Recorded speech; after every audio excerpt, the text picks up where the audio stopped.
with Guy Serle. Look at the Actually, My Mac Podcast. My Mac Podcast. That's pretty good. Yeah. Sounds too good to be true. You've come to MacWorld for the last 7 years. How has Last it 7 changed years. over? Well, the first 2 years I came here, Apple was still here. So 2007, you had the iPhone keynote, and that was like my first year here. Right. So walked in, we waited in line to get to the keynote, and everybody kind of knew that it was coming, but there was still that huge, let's see what Steve is going to do. The reality distortion field was well in effect. So we walk in. And saw the keynote. Everybody was so excited, and Apple had the big space, and IDG was most of your conferences were actually in this building. Yeah. Whereas right. the exhibits and everything else were over in the north and south of Moscone. When Apple pulled out after 2008, there was a definite deflation in the excitement level for the MacWorld Expo that has slowly been kind of building back up. Why do you think that is? I think part of it is that IDG decided to, because when Apple was here, they kind of were dictating, okay, well, we want it to be like this, and if you don't do it the way we want you to do it, then we're going to pull out. Yeah, exactly. Yeah, I'm doing this. So basically, once Apple went ahead and left, that left IDG open to try new things.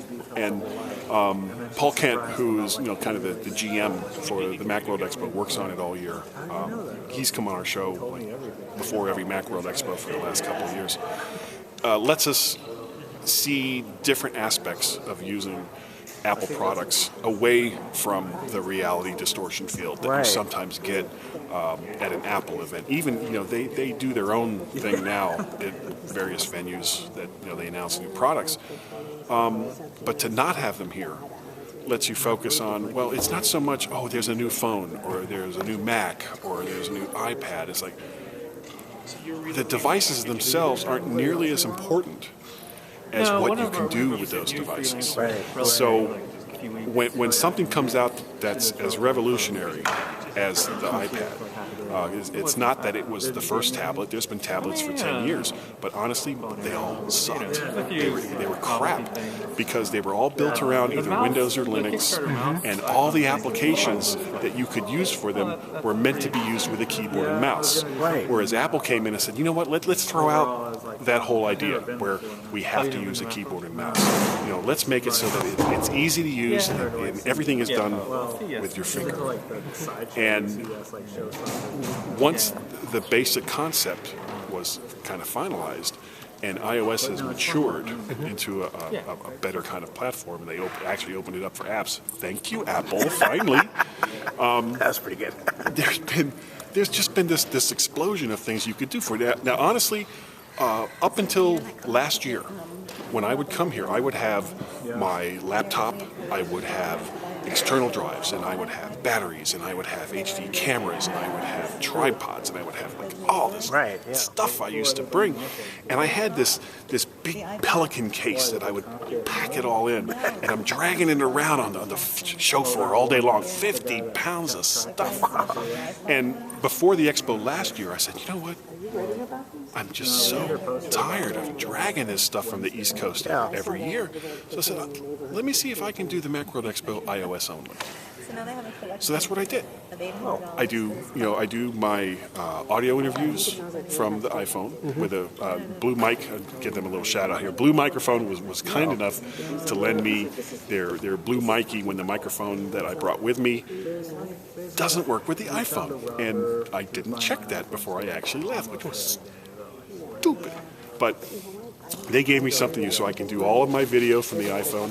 I can do all of my audio from the iPhone, upload it in a Dropbox, bring it down into my iPad where I have other more fully featured apps that I can use, and then either upload it to our website or put it on YouTube and send the guy that's going to do all the rest of the stuff for the site. Just send him the embed link, and it's all good. And I don't have to carry all this 50. This is it. Yeah, everything. Bingo, there you go. Right. Everything I need is right here in this bag. So I'm excited about the future of the MacWorld Expo. And I've been coming here for 7 years. I'm going to ask you too. Do you think Apple should return to events like this in CES? Because No, honestly, sure. they don't have to. Why? I'm curious. Because they put out an announcement saying we've got a new thing, and it doesn't matter what it is. They could come out with the iPod socks again, and there would still be tons of press that would show up in Cupertino to cover it. So, they don't need to go to the trouble and expense of attending a trade show like the MacWorld Expo or CES or I can't think of what the broadcast one is. Right. Yeah, whatever that one is. Because whatever it is they do makes Somebody big will news. fill it in the comments section. Yeah. Thank you, whoever that person is. Thank you very much. So there's really no need for them to be here because, as it turns out, with the explosion of the iPhone and with the explosion of the iOS hardware and software, it doesn't matter if they're there or not because that's what people talk about. Tell them how to find your content. They can find me at mymac.com, and of course there's the mymac.com podcast, which can be found in iTunes. I've been doing it since 2004. Thank you. Hey, well done. Hey, thanks a lot. Sure.